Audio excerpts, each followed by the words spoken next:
Okay, so we're working on the way here on the Air Express, and I've come to realize that this motor, it just isn't going to be able to fit into the cowling. My idea was to fix the motor on its pedestal here and on this backer here. You see this is about 5/8 thick. Put this on and glue it on, and then if I wanted to have the cowling on the airplane, just fit this over that motor and slide it on like this. But it just won't fit over that motor, and that was after reducing the overall diameter of the engine by inserting the cylinders into the crankcase rather than surface mounting them. So they're recessed in here about 1/8 of an inch for a 1/4 inch overall diameter reduction of the motor, but it's still too big. However, I've come up with a new plan, and I think this will be all right. What I want to do now is recess a magnet into this block, and then glue a steel washer onto the back of this riser, and just stick the motor on that way. And then when and if I decide I want to have the cowling on there, we'll just pop this off. I'm going to dress this up, put the lifting rods on it, and paint it and attach plug wires to it. Drop it back in here, and then as you see, all of this can then be stuck on here, and I don't know, there's our dummy motor and cowling. And the propeller I would just be able to pluck out of here and stick it on here. That's if I decide that I really want to have it both ways, you know, have your cake and eat it too. The cowling on this airplane was added after the fact. When the aircraft was designed, it was before NACA, which later became NASA, developed these cowlings to improve airspeed by reducing the turbulent airflow that would hit just a naked motor. So they enclosed the motor. It helped with engine cooling, engine efficiency, and airflow efficiency, which added 10 to 15 miles per hour to the overall airspeed of an aircraft, which typically, I guess, not always adding that much, but typically it was somewhere in that area, 10 to 15 miles per hour difference in airspeed with the more effective engine cooling. So anyway, that's why the cowlings were added, and this aircraft was no different. It was added after the fact. Roscoe Turner flew the airplane both ways, in both configurations. The cowling has a very nice color to it. The way it's, how am I trying to say? It's not the color. It's the red, gold, and racing white. But it's the configuration of the cowling stripe, a distinctive cowling stripe that goes on there. And Cali Graphics did a nice, did a nice representation of that. I would have to add the red, and what we'll do is we'll cut the decal out, mask off the part that is supposed to be red, and then shoot that on over the after we get the racing white on, shoot that red in that just a little triangular shape, and then when we lay the decal over that, it'll be a proper representation. I'm a little concerned about how those decals are going to wrap around here. Typically vinyl decals have a little bit of an issue conforming to compound curve. Even film decals, you have to use a lot of setting solution to get them to relax enough to conform, but they will lie down nicely on this kind of shape. The vinyl I'm not as sure of. I don't know how thick those are. I haven't really tested those to see what what the properties of those decals are. So I may end up having to paint all of it, the gold, the red, and then pinstriping the black outline on the gold. I might end up having to do all of that with paint. I'll have to see how the decals, what the properties of those vinyl peel and stick decals is. But I like this solution. I think this will work. So both would be removable. The engine in this configuration would be stuck on here using a magnet, and then I could pop it off if I want the cowling on after dropping this in, and then we can glue the, or not glue, but just shove the cowling up on there with the dummy motor all painted in detail. So anyway, that's where I'm headed right now with the airplane. You can see I've cut one of the landing gear legs. I'm not going to insert them into the wheel pants with this. I'm going to cut that off and basically run this piece through here like an axle, which I've done on this one. This is all set up. So we're still going to be filling and sanding here, but I've gone ahead and put the blister on and installed the wheel. And what we'll do is just when it comes time for paint, we'll just mask off the wheel. Same with the filler I'll be using. I'll be masking this off when I start applying the multiple coats of filler. This has 2 applications of filler on it now. The Sherwin-Williams spackle, shrink-free spackling paste is what I'm calling filler. So it's got 2 coats of that on there and sanded down to 180 grit. It needs to get all the way down to 220 and finer for paint prep. But that's after I get the surfacing primer on there too. So for right now, probably at least 2 more coats of the spackle paste with sanding in between, and then we can start paint prep on these. So the way these are going to go on, this is the wrong side. This will be cut off here, and this stem will be inserted downward and into the top of the blister. And then once we've got that determined, that depth, we're going to then cut from our airfoil aluminum. We're going to cut the landing gear struts. Excuse me, I just bumped the camera. So this stuff, this airfoil shape aluminum. So we'll fashion struts out of it for these. Here, let's show you that on this side. Let's see if I got the larger. There you go. So these will just go up on here. They'll be cut out from underneath so they fit right up flush to the fuselage. So this will be cut at like a 45 here so that can shove right up on there.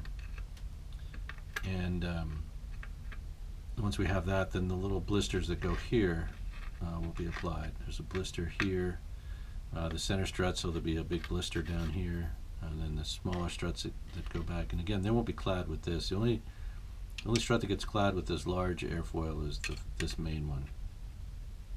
I don't know if you can see that if I'm off camera. I think I'm off camera here. Here, let's try that again. So these will just slide up on here, and again, it'll be cut at a 45 on the top here. It'll be cut at an angle so that it can fit right up snug against the fuselage there. And that'll be done with just enough of this protruding down here that it can insert into the blister on the wheel pant. So it'll go into this. Again, this one will go on this side. So I'm not sure if all this noise I'm making is making any sense, but as we do more videos, you'll see what I'm talking about play out. Again, we're going to have the 2 options. We're going to have the aircraft in this configuration with the motor hanging out here wide open, and then that's going to be attached with a magnet, and then I'll be able to alternately install the cowling just by taking this motor off and sliding this in. And again, we're going to reattach this into the cowling. Once I get it all painted up and detailed nicely, it'll fit right in there, and we'll glue that in there. Right, so I'm still working on getting this infilled. The fuselage I need to get that infilled. The cowling, by the way, is in this configuration today, so I sliced away all of the balsa in here as well as in the front end of it. Remember, that was kind of a large amount of balsa on the face of the wood portion of the cowling with just a square cut out there. And that wasn't going to work for me. And then on the back, it was just a larger oval. It was designed to glue against the face of the airplane. I wanted to hog it out so that I could slide it over the nose of the aircraft like this. So you can see it's a little thick there along the back edge, thicker than the scale appearance of the airplane would be. But then, since I'm not really going to have this portrayed on the aircraft other than for the initial photos of the build when it's completed, so that doesn't really matter to me. I will sand it out just a little bit more, but I don't want this to get so flimsy. So what we did again here was, in order to make this a little stronger and stiffer, once I had all the infill done and before I had cut it away, I wrapped the inside with a 1/32 thick balsa sheet material, this stuff here, and just kind of went around and wrapped it in quarters. Then we cut away both of the fascias, the fascia on this side and the fascia on that side that were just too big and bulky. And that's this material here, if you recall. It was all anyway. So that's all sliced away, and then I sanded the inside and the outside of it just to get it smooth. Then we attached the plastic finish ring over the face of the cowling to give it this nice look here. And that was slid over the outside of the face of the balsa component by 1/8 of an inch all the way around. So we just kind of slid it on there, marked it off at that 1/8 inch reading, and then applied the adhesive and then stuck it on there. Alright, then once that's done, then we just come back in with our filler and give it a nice liberal coating of the spackling paste, and then sand the bejesus out of that. And again, that's a sanding block, and it's just kind of a swirly circular motion, keeping it flat against, because as you can see here we have the oval shape on the back end and both perfectly round here. So we have, looking down from the top, you can see it's beveled this way, but not so much this way, if that makes sense. This is kind of a straight line on top and bottom, but it is definitely a wedge shape this here on the sides. So when you're sanding that, you don't want to, you don't want to change anything as far as those angles go. So you have to just maintain them by keeping the block flush against both the front edge and the rear edge as you go around, not tilting either way. You want to round these off. You don't want to flatten that out. So that's a careful process in sanding this smooth. So now I've gone back and touched it up with the spackle paste just where there were a few areas of voids where I hadn't put enough material on. So there were voids. So now we're going to fill those voids. We'll sand that smooth, and then we'll go back once again and apply the spackling paste like finger paint with our finger, kind of like this, to get a nice thick coating all around. So this is now the second coat for the opposite wheel pant. This one is the completed wheel pant. This will go on the right side of the airplane, starboard side, and this is for the port side, the left side of the aircraft. So I have to be careful when I'm putting this on that it goes on the correct side, which in this case will be the right side. So that these are opposed, so that we have a left and a right landing gear. So this one will go on this side of this gear, and this one obviously is already attached to that side. And that's how we'll keep that. So I just have to be aware of that. Now, as you see, I've already drawn an outline. You can faintly see the outline I drew of this part on the wheel pant. So it would be sticking to that plan. That's where this part will go. Okay, so I think we're up to speed now as of today.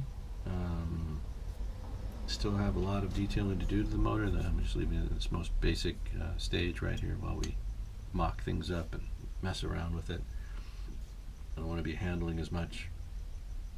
I don't want to be handling this this motor as much with once I get the plug wires and the rod's in place. I want that to be, you know, done after I'm really handling it this much. Here's the washer we'll be attaching to the back of the motor. So this will get glued on here. And what I'll want to do is hog out and recess one of these magnets into the firewall. So we'll be finding the center of this, using our ruler, find the center of it. I'll use my circle guide and draw a circle this diameter. Just use this as a guide and just trace the magnet diameter right onto this firewall. And then we'll just take our X-Acto and dig out that hole to about this thickness, which is what, about 3/16, less than a 1/4 inch thick. We'll set the magnet in there flush, glue it in real good, and then check our motor alignment, make sure that it, you know, we get that, make sure that works. I think that'll be a good way to go about this. And then these are pretty strong magnets. They should hold this on here well enough. And at some point, if I decide I want to, you know, be done with being able to switch them back and forth, which is probably going to happen within the first month or two of doing this, I just want it that way so I can take pictures of it both ways, really, and then I'll leave it one way or the other. And, you know, once I decide which way I like better, I'll leave it that way. But if I want to leave the motor out on the without the cowling and have it that way on a permanent sort of basis, then I can just glue it up.